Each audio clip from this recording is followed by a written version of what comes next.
Geek Therapy Radio.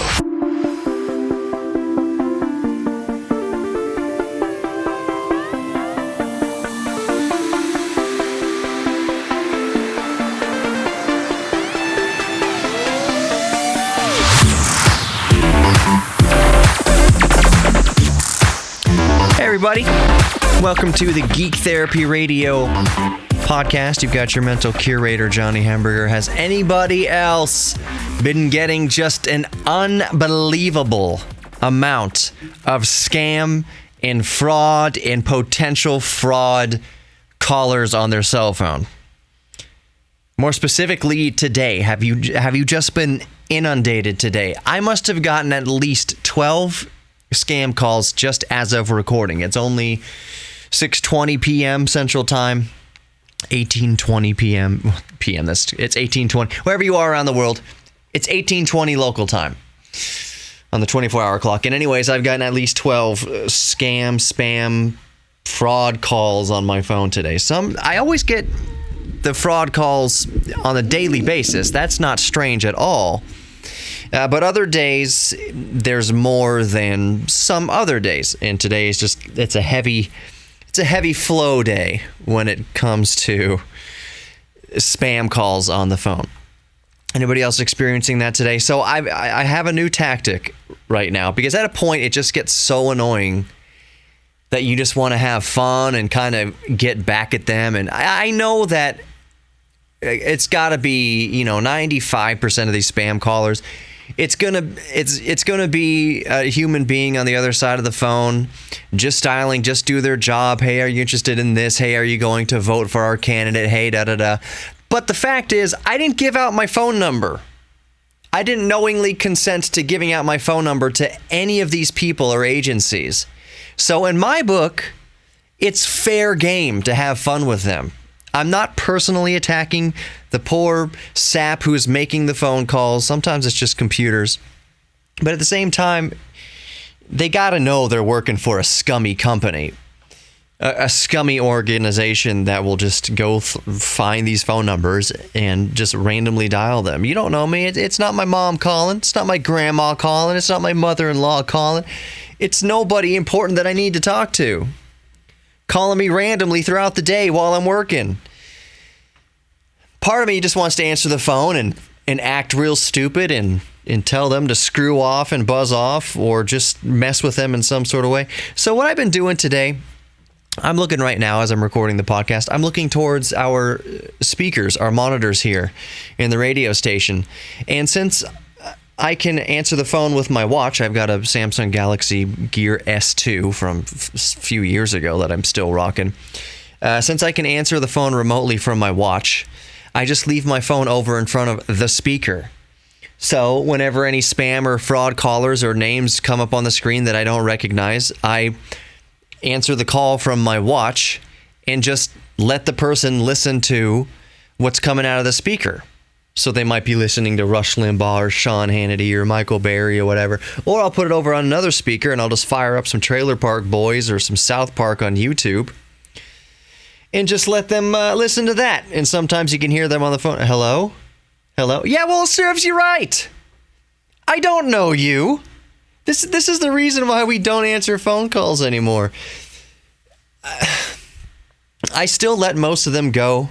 And my rule with the phone is, if somebody's calling me and I don't recognize the number, let's say it's just a number that comes up, it doesn't give me a spam alert or a scam or a fraud alert on my phone, but I still don't recognize the phone number, I'm not answering the phone.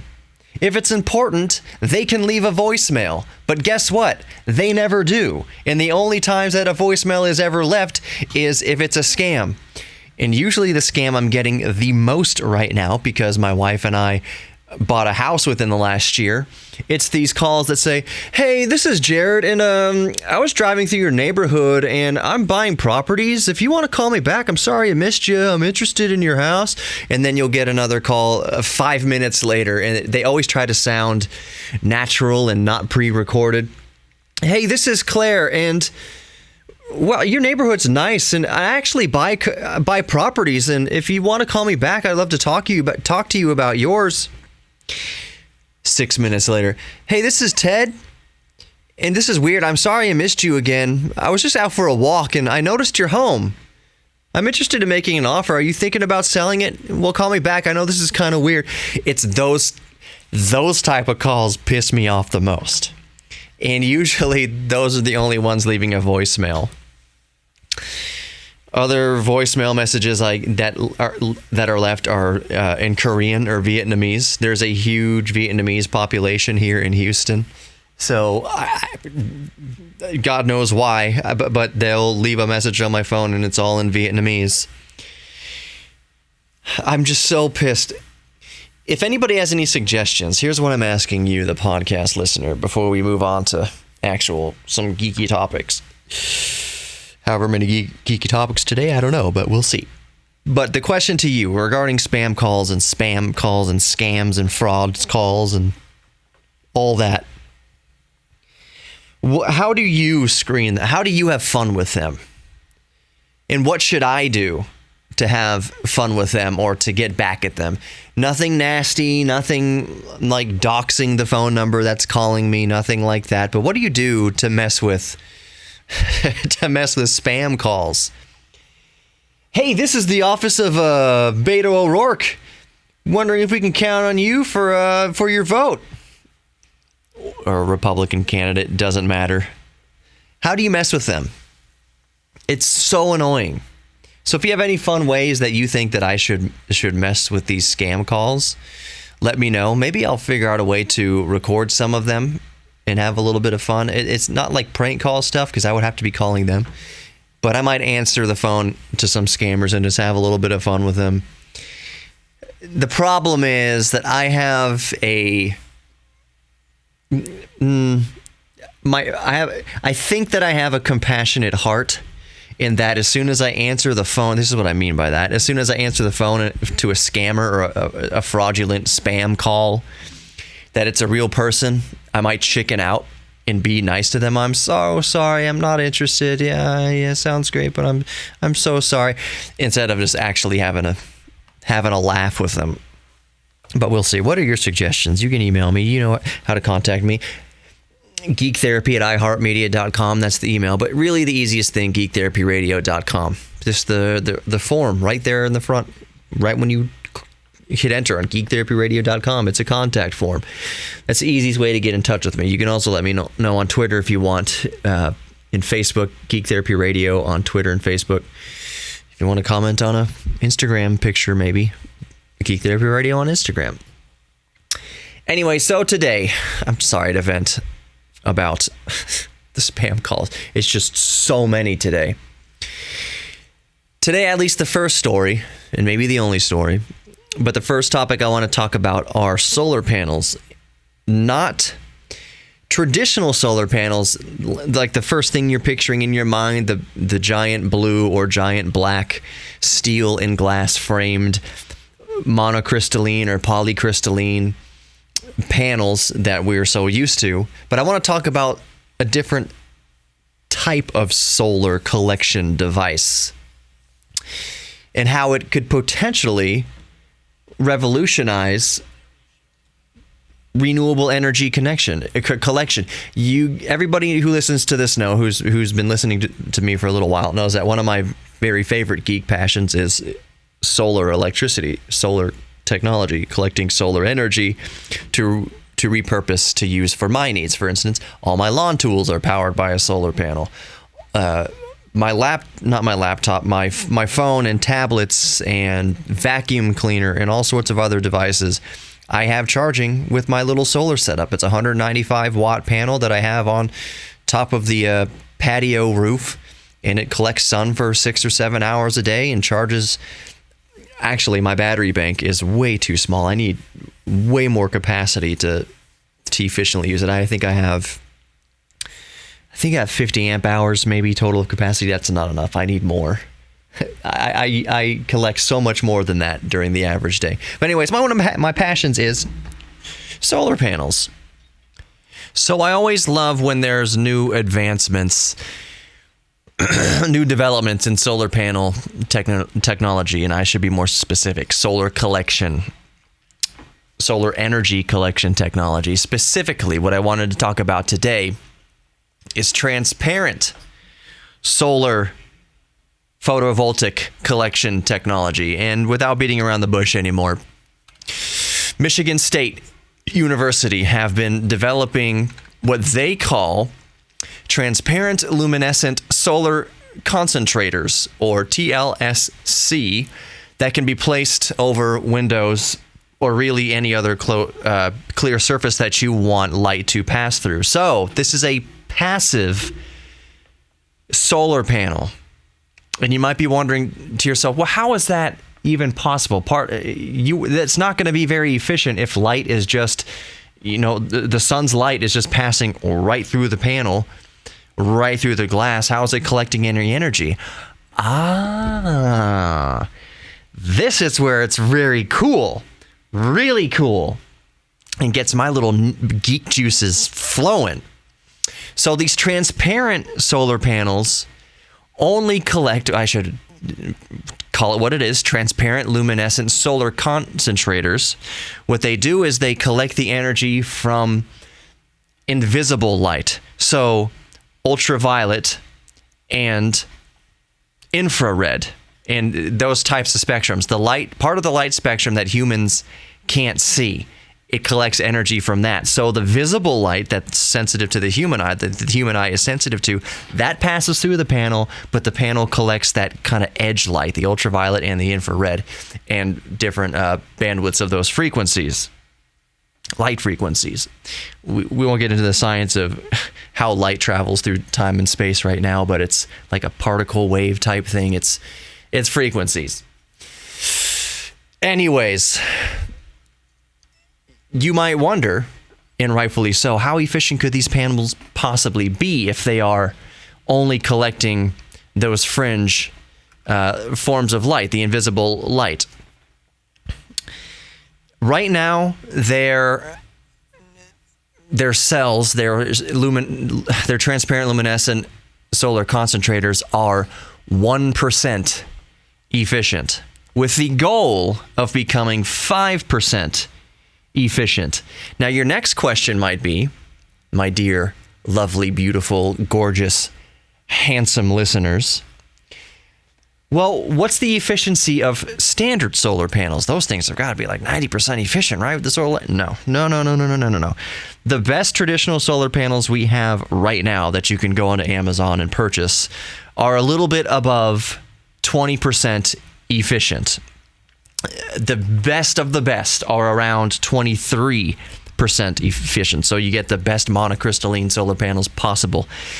It's about 22.6 or something percent efficient at best. There are stories here and there of scientists have been able to develop a solar panel that's 30% efficient, maybe 35% efficient. That's nothing that the consumer buy. That's all just stuff they test in the laboratory. And speaking of that, let's talk about laboratory conditions or real life conditions.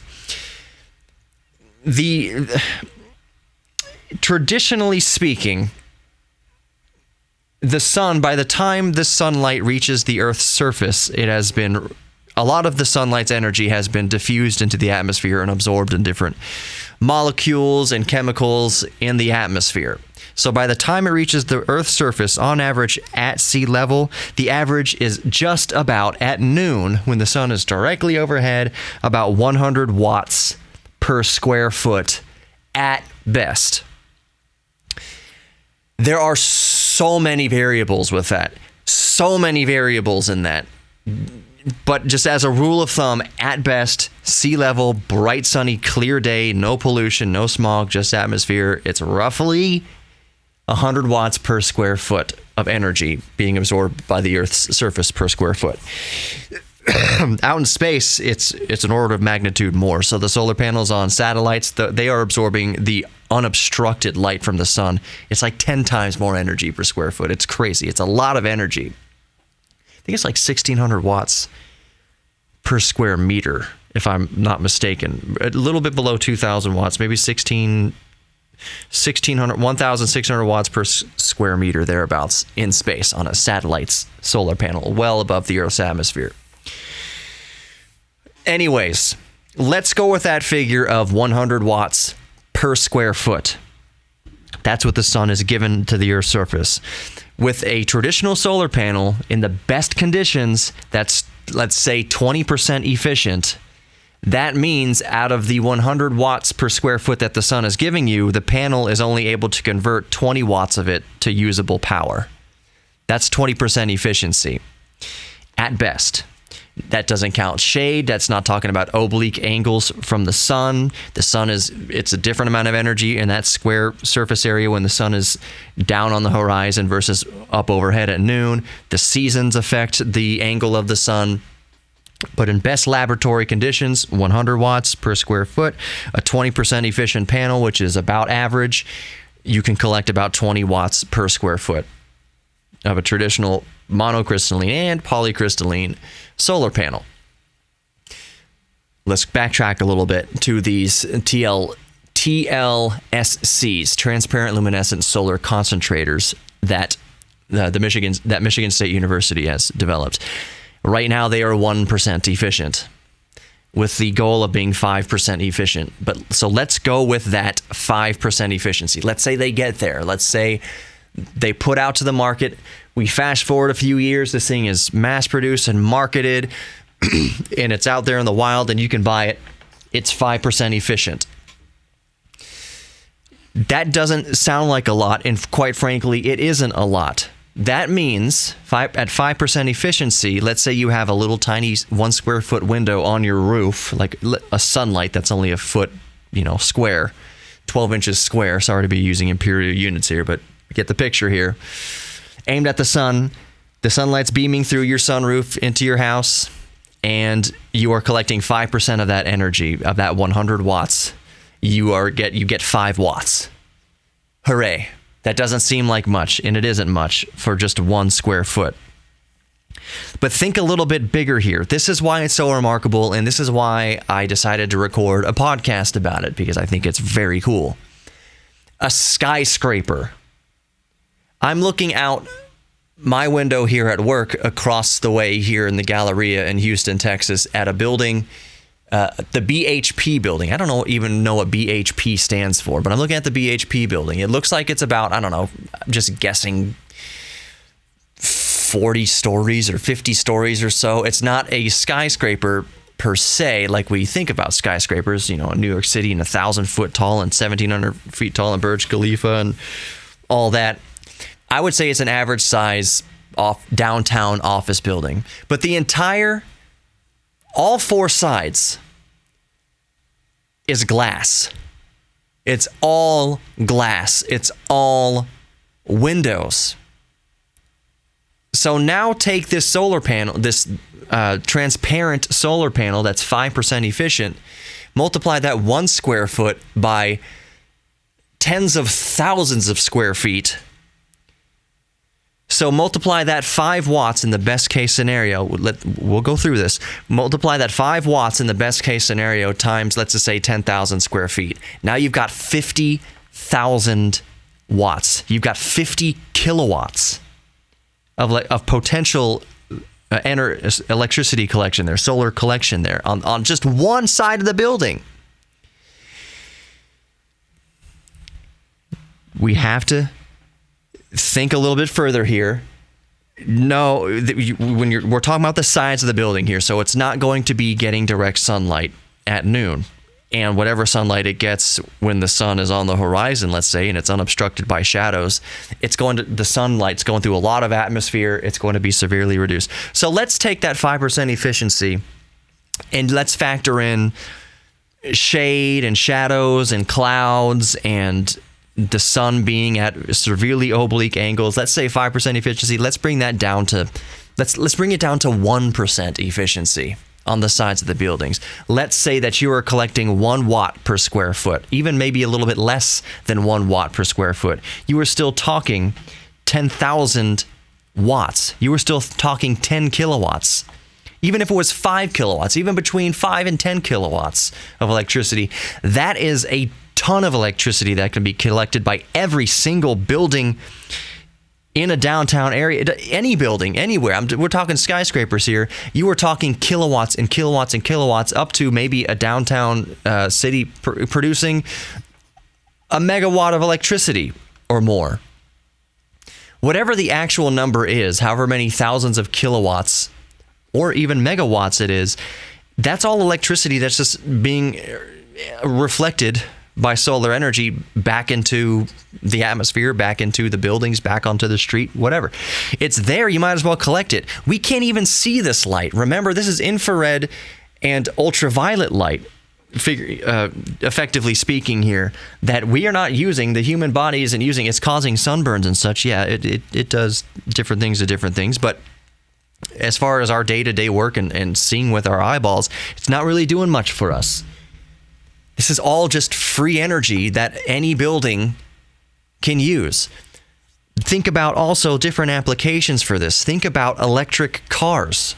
Now, it doesn't have to just be in a window, although it makes most sense for a window because you want the light to pass through it and collect whatever energy from those fringe bands of invisible light that you want. Picture electric cars now with windshields coated in this stuff, windshields and side glass and rear glass coated in this, collecting. It's not a ton. The square footage for a vehicle, as far as glass square footage, light passing through square footage, isn't that much. What could we say it is? Maybe 20 or 30 square feet, maybe 2 or 3 square meters, possibly somewhere around there. Let's say any given moment, 1% efficiency, you're getting 30 or 40 watts, maybe. But it kind of depends on the manufacturing process and the cost. With electric vehicle, every little bit helps. If you're sitting out there in the parking lot and the glass is collecting between 20 and 30, 60 watts an hour, I don't know what it would amount to be. That's something, and putting right back in the batteries, that could be a little bit. That could be another, I don't know, mile or a half mile or mile. It might be the difference between getting home and not getting home. Who knows? Every little bit helps. Any little bit of collection of free energy from the sun helps. We're not talking about talking about vehicles. That's just the transparent glass that we need to see through that we're talking about.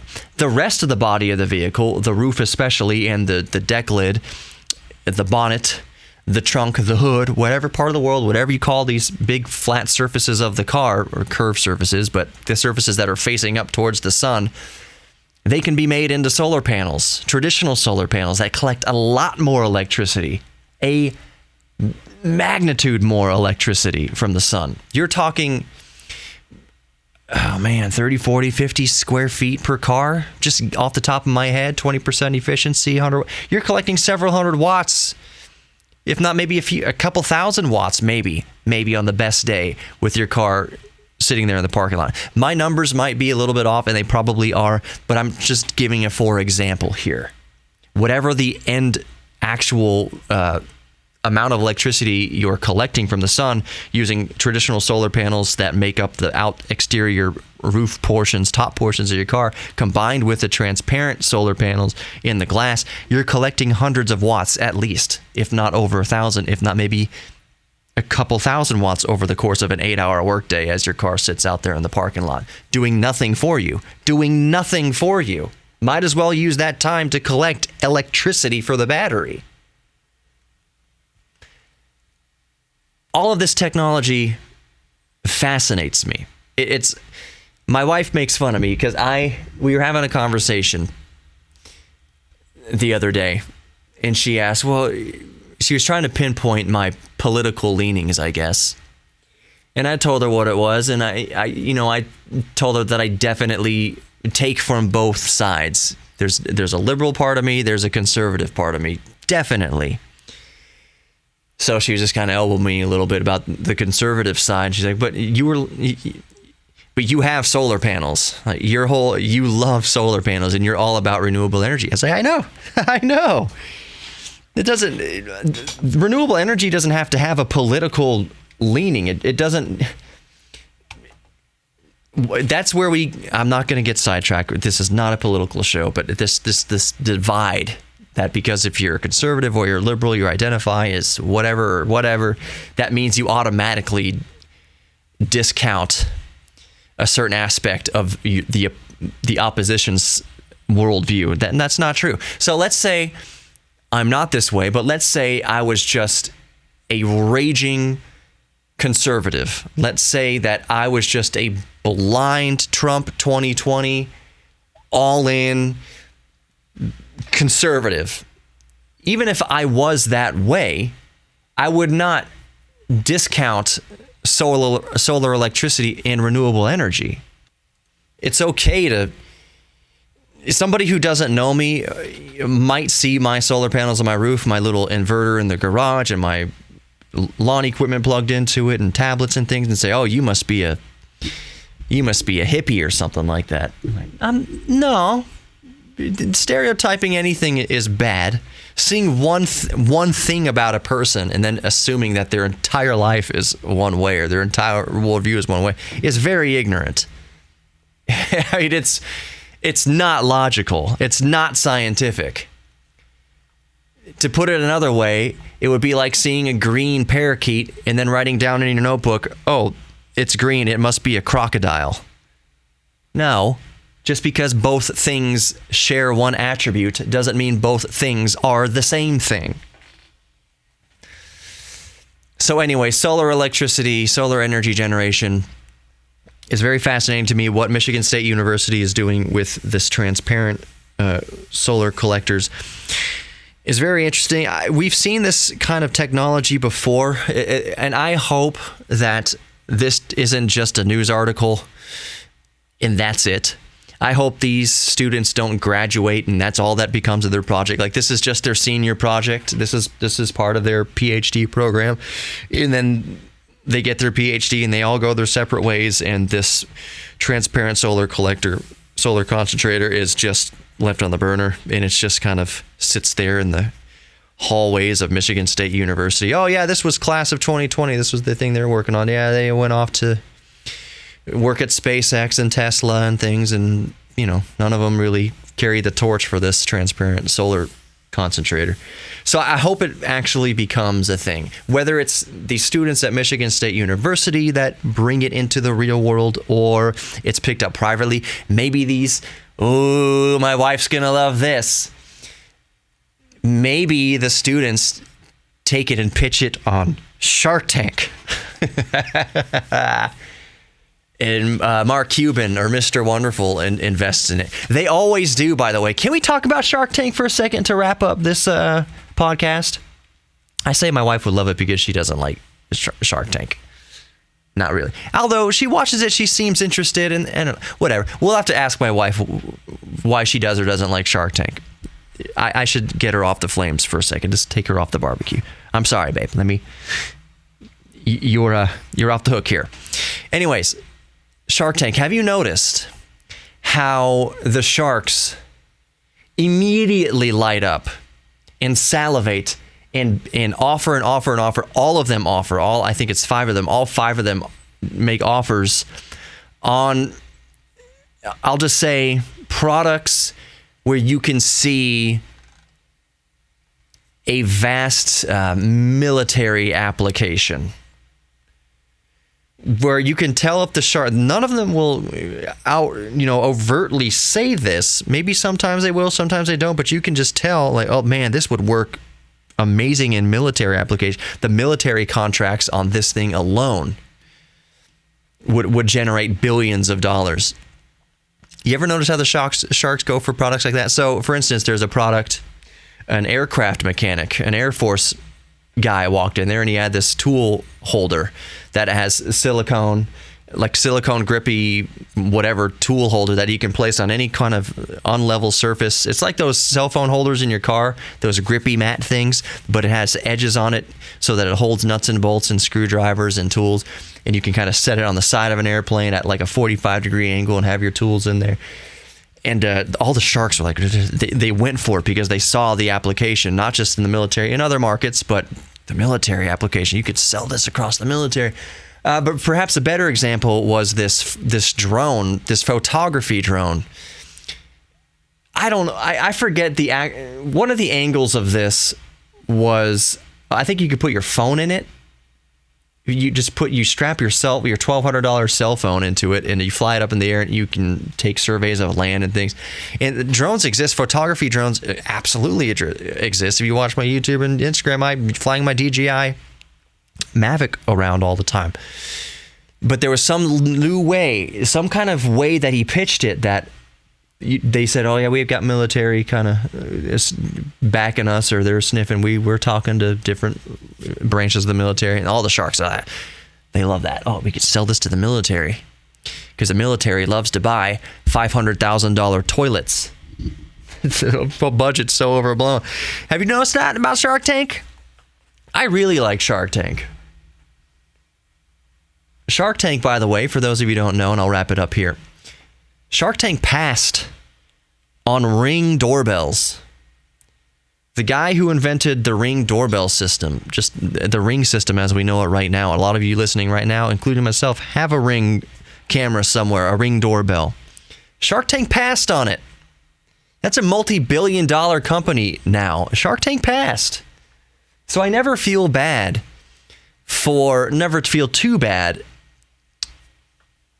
I don't want to call them contestants, for the entrepreneurs who come in there and don't get a deal from any 5 of the sharks.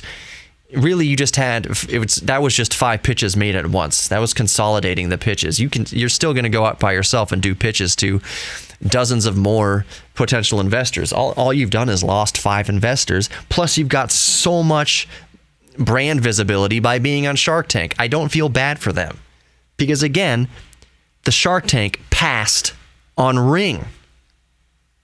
You don't die in the Shark Tank. It just means you don't get any money from those 5 investors. That's all that means. Anyways, I love Shark Tank. Thank you for listening to the podcast. Just know that you are worthy of love. You are worthy of giving love. You are worthy of saying, I love you. You're worthy of receiving love. When someone says, I love you, you're worthy of accepting that love. Yeah, I am.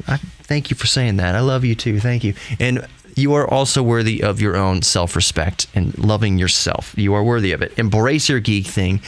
Share your geek things with others. Tell your friends about Geek Therapy Radio if you want. I'll remind you that I do have a Patreon. If you want to search for Geek Therapy Radio on Patreon, it's there. You can see it at geektherapyradio.com. Pluggy. Thank you so much for listening. I always feel dirty when I plug, but that's the business side. I got to do that. This is a business. I would like to pay some bills around here, so that's what it is. If you like Geek Therapy Radio, again, please tell your friends. Thank you so much for listening, and I'll talk to you next time.